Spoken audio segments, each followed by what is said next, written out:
people that see your show, do they ever recognize you? Do you still do the mullet thing? We do parts now mullet. We used to be strictly mullet.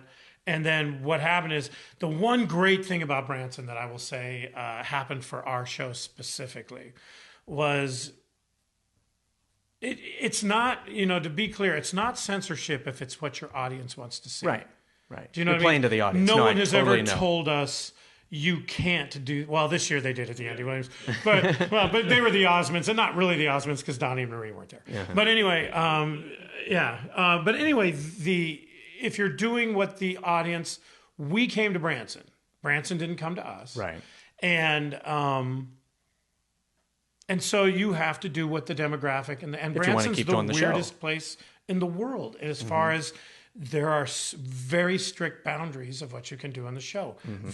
As long as you put family in the title, they'll come to your show. Yeah. It could be the Manson family. They're going to come to see Charlie and Squeaky sing patriotic songs. Right. I'm just saying. But that's what it is. That's what it is. And you accept God it when you country, move here. And we do a patriotic. We did patriotic, though, in our own defense, way before we came to Branson, because we do appreciate those guys and girls. But the thing is that it made us take a new look at our show, and it ended up that the second half of our show, they would go, well, we just want to hear you sing. Right. We get it. We're coming to Redneck Tenors. The joke's over. The joke's over. We just want to hear you sing. So slowly I started making a concert second half where the curtain came up and the mullets came off and we were in tuxedos and just sang. Well, that became the favorite part of the show. So now it's completely the second half of the show. Right. And we only wear mullets in 2 acts in the beginning of the show. And it's more of who we are.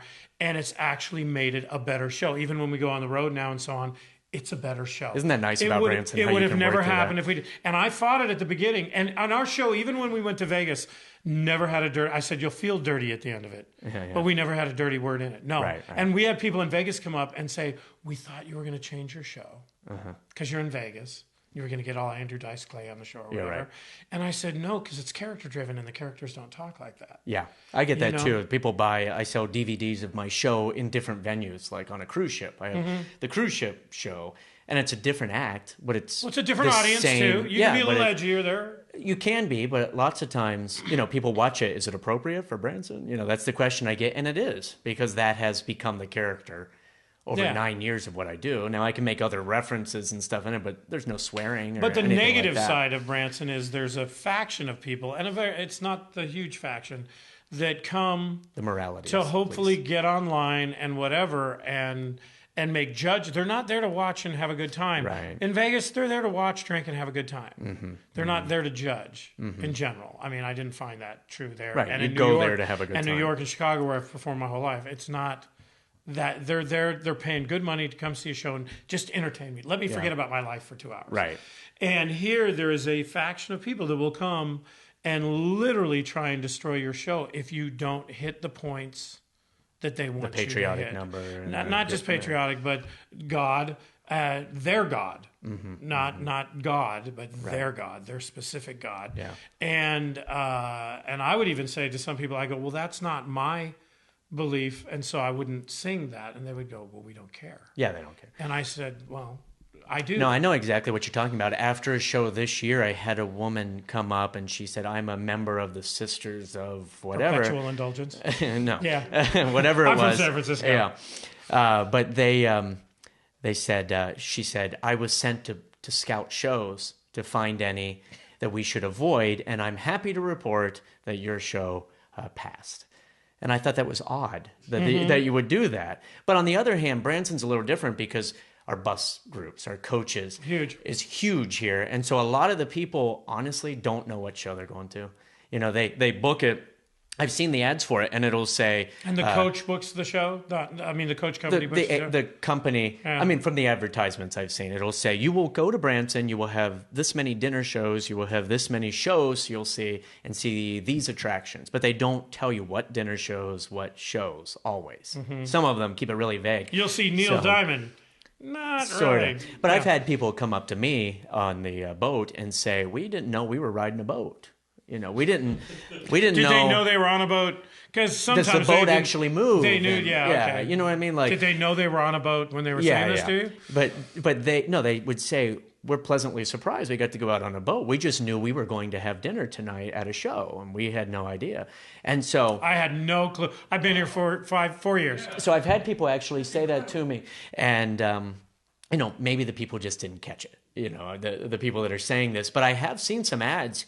If you go on and search for tours to Branson, you'll see where it says no specifics. You'll see, we promise you'll see this show, this show, this show, and 4 other ones, or something general like that. Well, and they just want to come and have. It's like going to Greece on a tour. They're going to tour Greece. You don't know what you're going to see in Greece. Right. Well, and that's what it is we know for what them. you're going to see, but I mean, yeah. But I'm saying you don't know. It's there's that big. What's the big Italian tour that goes?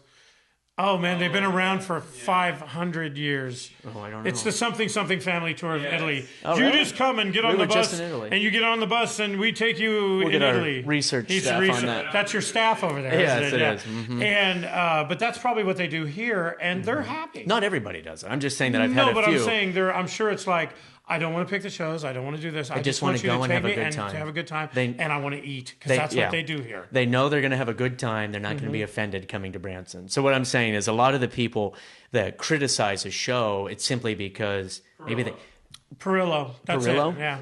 But maybe they didn't know that they were coming to that specific show. Yeah. Or in fairness to a lot of them, because we see a lot of bus groups, they do a lot. Like, they get them up at like 8 o'clock in the morning, and we were going to breakfast, then you're going to do this. It's a full we were at Andy itinerary. Williams this year.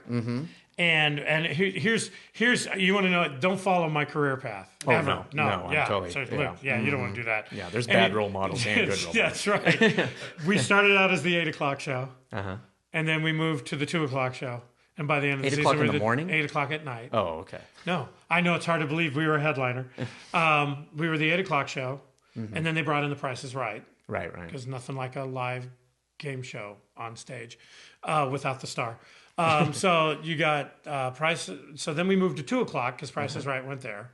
And then Rick Thomas, the illusionist. From Vegas. He's here right now. That's how good he is. Yeah. But anyway, then Rick Thomas took the 2 o'clock slot. Right. And so then because in our contract, they could move us wherever they wanted. Then we took the 10 a.m. slot. If we would have stayed one more month, we would have been killing it at 6 a.m. Yeah. I'm just telling you.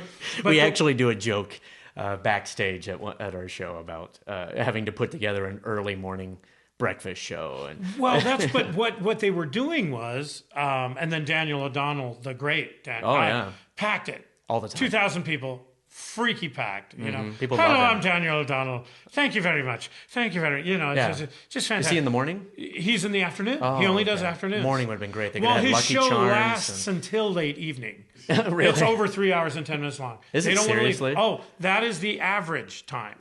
So he just goes and goes. He's just talking about the good days. And the people love him. They're just looking at him going, oh my goodness. Yeah, I've seen him on PBS. We were talking about that. And, touch me. How many birthdays we got? I went there and saw 5 birthdays, no one under the age of 93. Yeah, and he's the son that they all want. He's the son or the grandson or the great-great-grandson. They love it. Or great-great-great. Hey, good for him. No, he's packing it. So, but here's what Andy Williams did. And then they had the Lennon sisters and the Osmonds without Donnie Marie in the late, well, I'm just saying, it's like the Jackson 4. So anyway,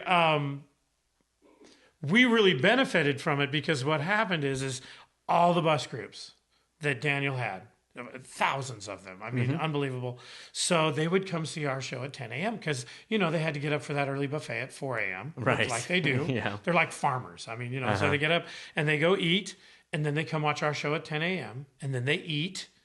But they don't have to. They just want to cross to Shorty's over there, right? And then they come right back again, and they watch Daniel at 2. Then they go back to Shorty's. They don't have to go. They can make a whole day of it. And then the whole thing, and unbelievable that they just stayed there all day. Yeah, but it's probably so much easier for the tour organizers than they getting don't have everyone to drive on the bus. Think of the gas they save. Oh yeah, and just the time of getting the people on the bus and off the bus. Yeah.